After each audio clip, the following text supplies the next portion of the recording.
Good morning दोस्तों। आज है 29 फरवरी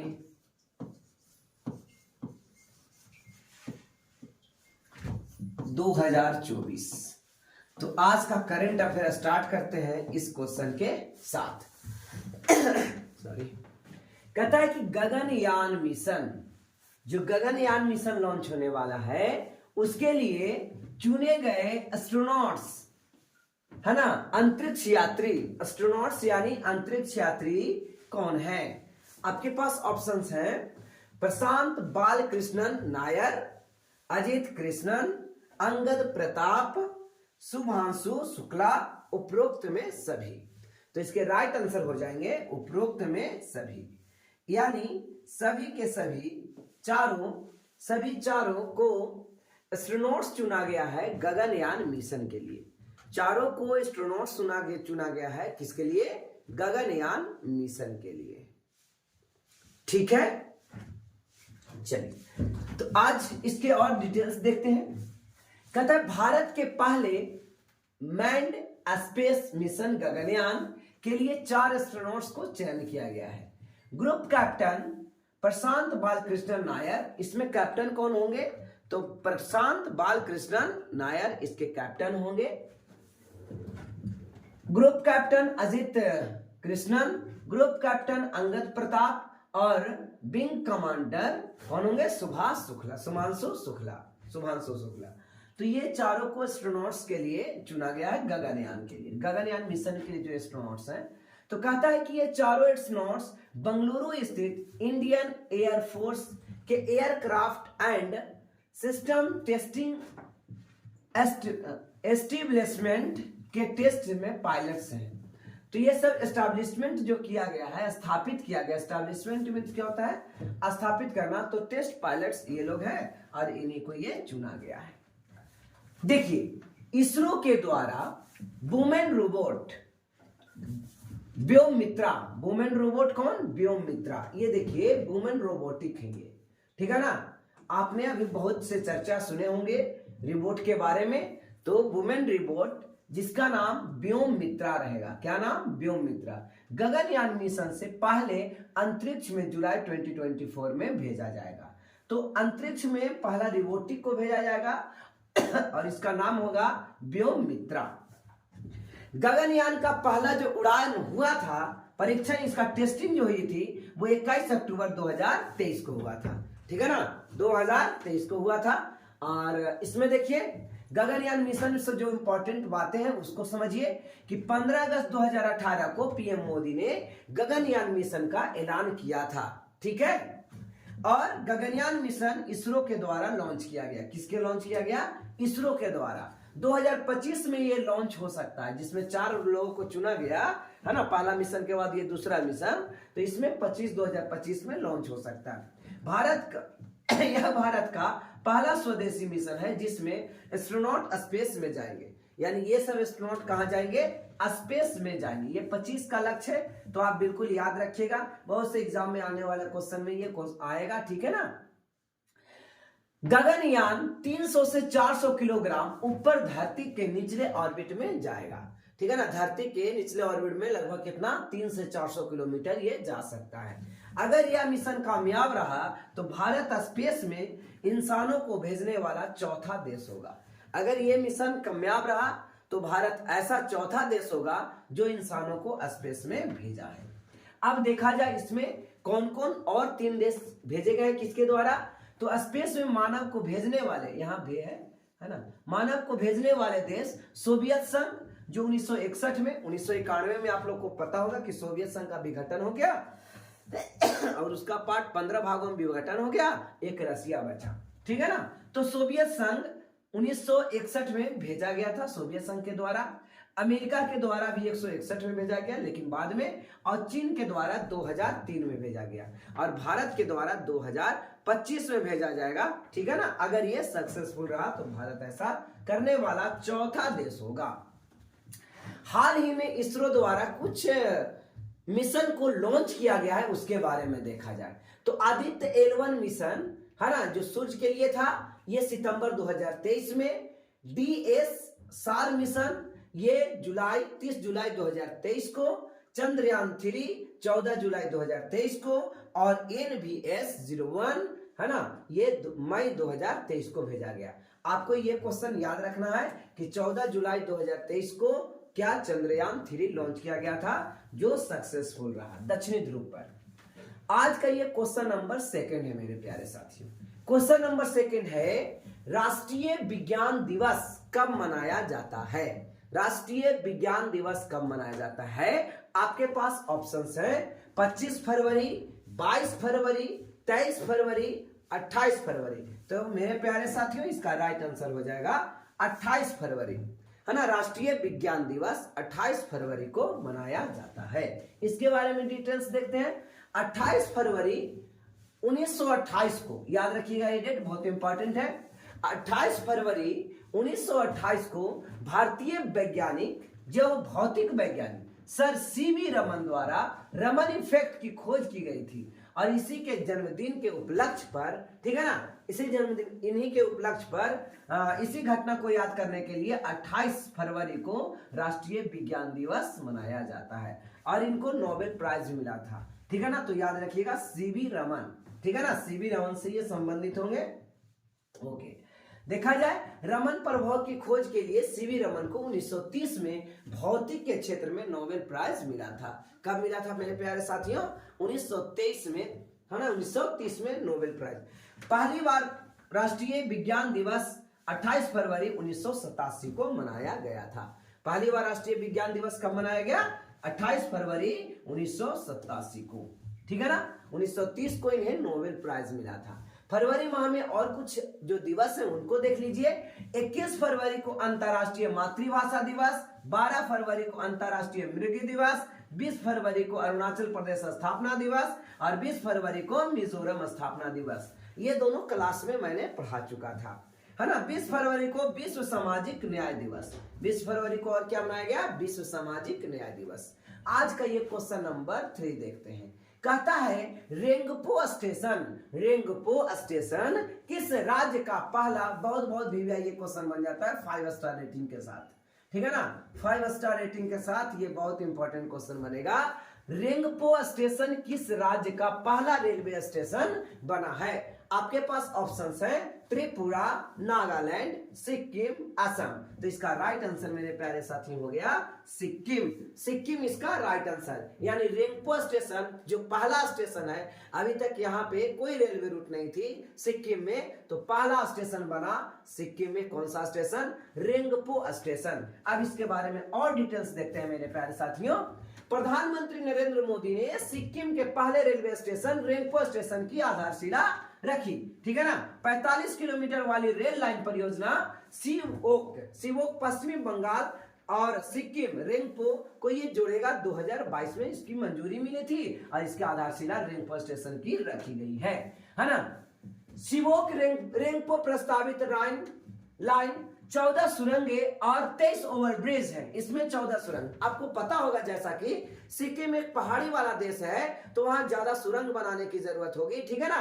तो 14 सुरंगे और 13 ओवरब्रिज बनाए गए, यानी नदी है, कहीं पहाड़ है, कहीं झरना है, कहीं झील है, तो इस प्रकार से यहाँ पे 14 सुरंग और 13 ओवरब्रिज बनाया गया। आजादी के बाद पहली बार सिक्किम में रेल पहुंची, है ना। आजादी के बाद अगर रेल यहाँ सिक्किम में पहली बार पहुंची 2024 में, याद रखिएगा। 23 में आधारशिला रखा गया, 24 में कंप्लीट किया गया।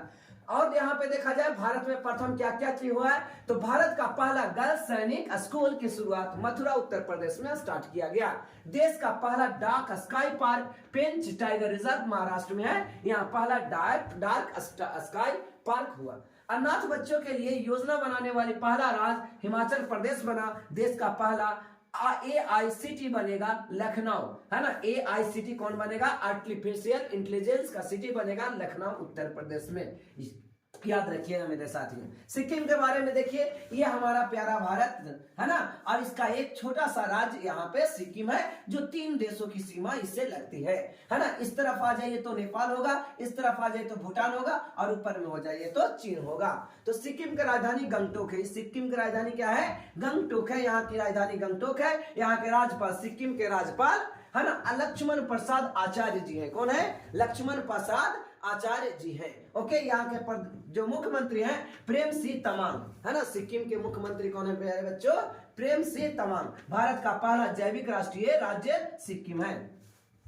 सिक्किम के बारे में और देखिए तो विश्व का तीसरा सबसे ऊंची चोटी कंचनजंगा यहीं पर है, और भारत में हिमालय की सबसे ऊंची चोटी कंचनजंगा यही है। यह कंचनजंगा राष्ट्रीय उद्यान यहीं पर है। सिक्किम, भूटान और नेपाल, सिक्किम जो है वो भूटान से, नेपाल से और चीन से घिरा हुआ है, जैसा कि मैंने आपको पहले बताया, है ना। आज का ये क्वेश्चन नंबर 4 देखते हैं मेरे प्यारे साथियों। दुनिया की तीसरी सबसे बड़ी मस्जिद किस देश में बनाई गई है? दुनिया की तीसरी सबसे बड़ी मस्जिद किस देश में बनाई गई है, लॉन्च किया गया है ना, बनाई गई है? ऑप्शंस है मोजाम्बिक, अल्जीरिया, यमन, ओमान। ठीक है ना, तो इसका राइट आंसर हो जाएगा मेरे प्यारे साथियों अल्जीरिया। क्या होगा? अल्जीरिया। तीसरी सबसे बड़ी मंदिर अल्जीरिया में बनाई गई है। अल्जीरिया की राजधानी अल्जीरियस में बनाई गई है। अल्जीरियाई राष्ट्रपति अब्देल मजीद टेबैंग ने अल्जीरिया की राजधानी अल्जीरियस में दुनिया की तीसरी सबसे बड़ी मस्जिद, है ना, जामा अल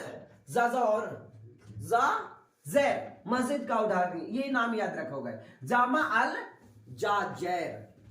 अल जाज़ेर मस्जिद का उद्घाटन किया गया, है ना, याद रखोगे। अल्जीरिया की राजधानी कहाँ है? अल्जीरियस है ना। यह मस्जिद लगभग 27.75 हेक्टेयर में यानी 70 एकड़ में बनी हुई है, और कहता है एक साथ इसमें 1,20,000 लोग नमाज कर सकते हैं। कितने लोग नमाज पढ़ सकते हैं? एक साथ 1,20,000 लोग नमाज पढ़ सकते हैं। ओके, कहता है इस मस्जिद में, है ना, 265 मीटर दुनिया की सबसे ऊंची मीनार बनाई गई है। दुनिया की अगर मस्जिद की सबसे ऊंची मीनार बताया जाए तो 165 मीटर ऊंचा बनाया गया है। इस विशाल मस्जिद को बनाने में करीब $900 मिलियन की लागत आई है।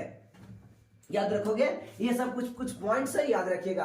कहता है इसमें पुस्तकालय 10 लाख किताब रखने के लिए, है ना, इतना कैपेसिटी बनाया गया जिसमें 10 लाख किताब भी रखा जा सकता है। दुनिया की 2 सबसे बड़ी मस्जिद सऊदी अरब में मक्का और मदीना में मौजूद है ना। 2 सबसे बड़ी मस्जिद आपको सऊदी अरब में मिलेगा है, और दूसरा मक्का, मतलब सऊदी अरब के मक्का में मिलेगा और मदीना में मिलेगा, है ना। मक्का में बड़ी और दूसरे स्थान पर मदीना मिलेगा। अफ्रीका के बारे में जानिए, अल्जीरिया के बारे में जानिए। तो अल्जीरिया की राजधानी अल्जीरियस है। यह अफ्रीका कॉन्टिनेंट में एक स्थित देश है। इसकी मुद्रा जो है वो अल्जीरियाई दिनार है, और इसके राष्ट्रपति अब्देल मजीद, है ना, तेबौने हैं। ओके, याद रखिएगा। प्रधानमंत्री नादिर लारवागी है। कौन है? नादिर लारवागी।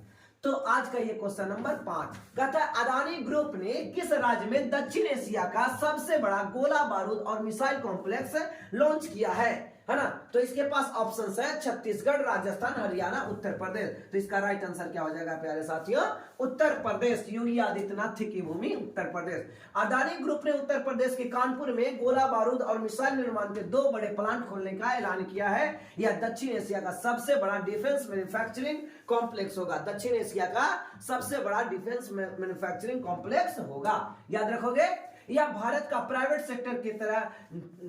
सेक्टर में अपने तरह से पहला कदम है। अब धीरे धीरे, है ना, इक्विपमेंट बनाने के लिए भी आप प्राइवेट सेक्टर में अब इसके रास्ते खोल दिए गए हैं। इस कॉम्प्लेक्स में के लिए अदानी ग्रुप ने 3,000 करोड़ रुपए की से अधिक का निवेश किया है। कितना? 3,000 करोड़ रुपए से अधिक। उत्तर प्रदेश के बारे में जानिए। उत्तर प्रदेश का पहला कछुआ संरक्षण रिजर्व और गोंडा में स्थापित किया। कहां स्थापित किया गया?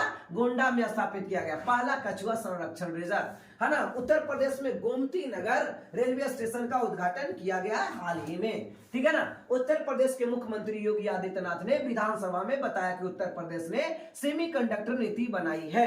अयोध्या में सरयू नदी पर सौर ऊर्जा, ये सब पहले मैं पढ़ा चुका हूं कि यहाँ जो लौ है वो सोलर पैनल से चलाया जाएगा, है ना। रेलवे सुरक्षा बल यानी आरपीएफ, रैपिड प्रोटेक्शन फोर्स के द्वारा उत्तर प्रदेश के लखनऊ में, है ना, 67वीं Akhil Bharatiya police duty meet का आयोजन किया गया है। और उबर एक कंपनी है, उबर ने अयोध्या में ईवी ऑटो रिक्शा यानी कि ई ऑटो रिक्शा की सेवा की शुरुआत किया गया है।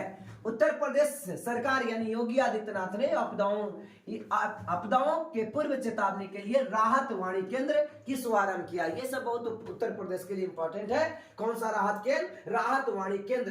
पीएम मोदी ने अयोध्या में महर्षि वाल्मीकि एयरपोर्ट का भी उद्घाटन किया है ना। आपको ये पता होना चाहिए महर्षि वाल्मीकि एयरपोर्ट कहाँ है? उत्तर प्रदेश में है ना। इसका आंसर बिहार नहीं लगा दीजिएगा, है ना।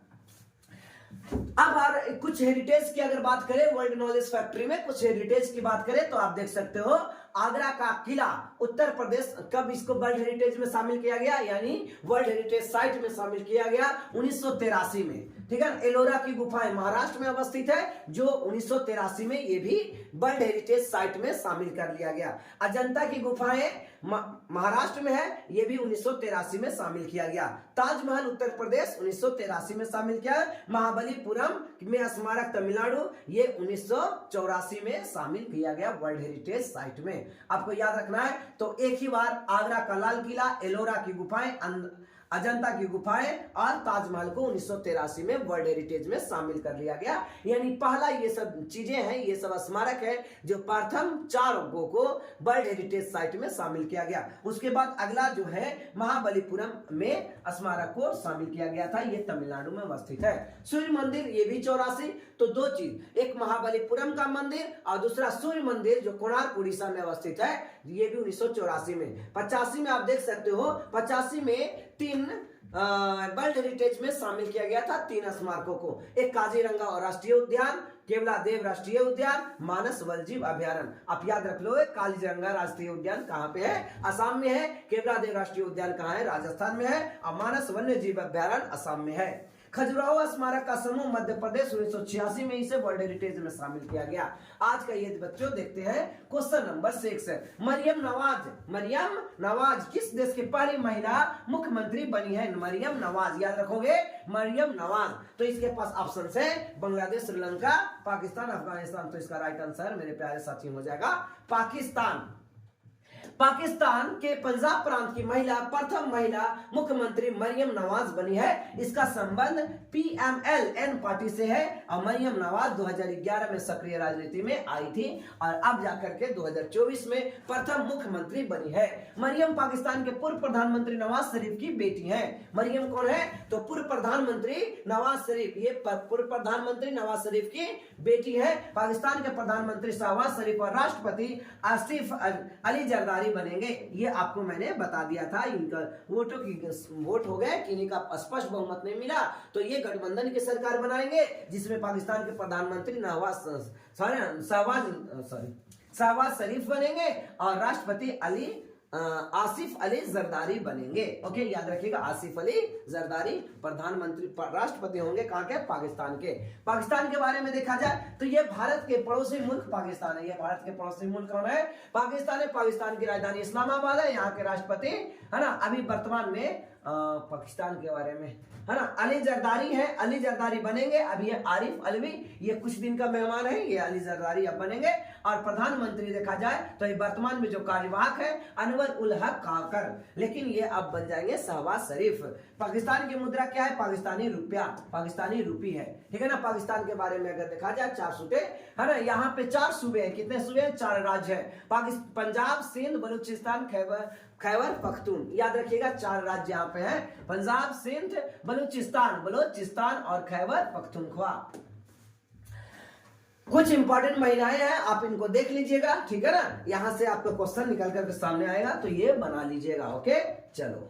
तो और भी है जो प्रमुख चर्चित महिलाएं।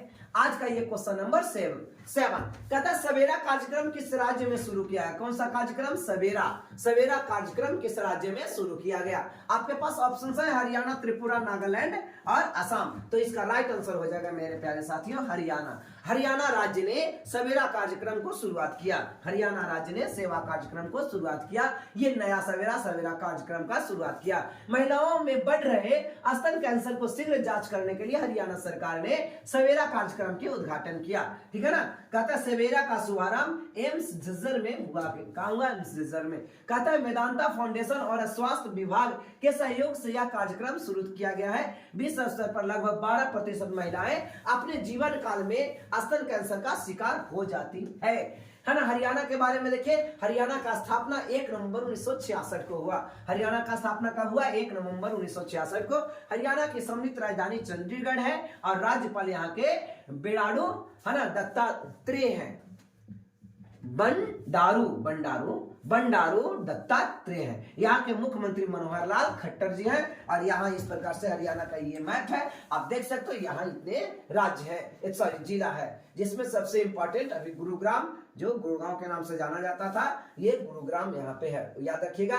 रोहतक हो गया, हिसार हो गया, ये पानीपत हो गया, सोनीपत हो गया, करनाल, यमुनानगर है ना, पंचकुला, अंबाला, ये सब कहाँ पे है? तो ये हरियाणा में है।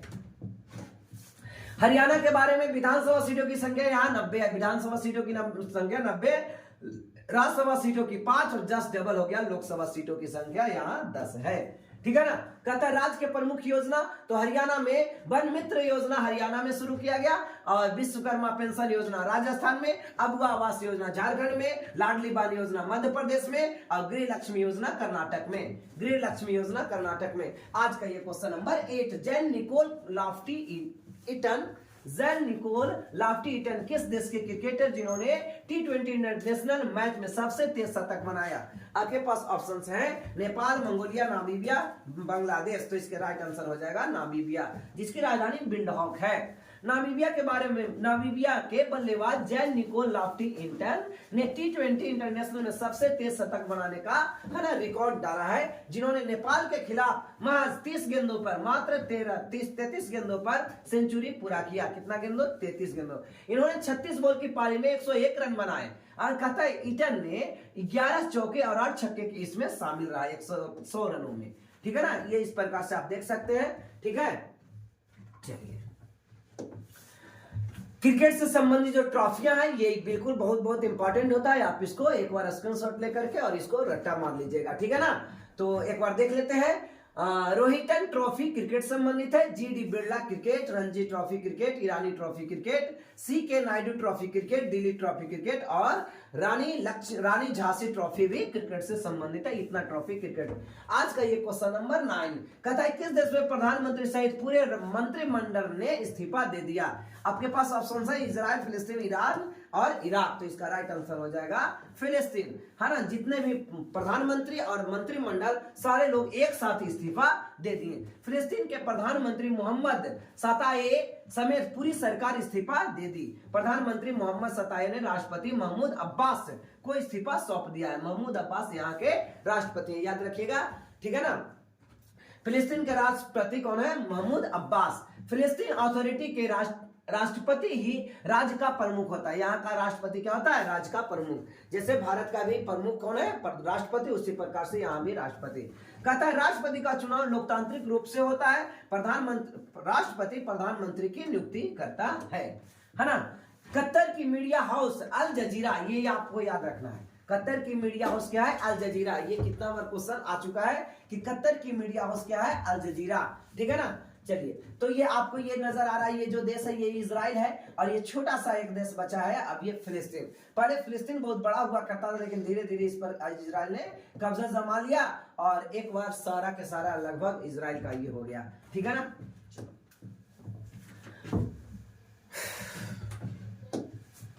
फिलिस्तीन के बारे में देखिए, फिलिस्तीन ये राजधानी जेरूसलम, फिलिस्तीन की राजधानी जेरूसलम। ठीक है ना।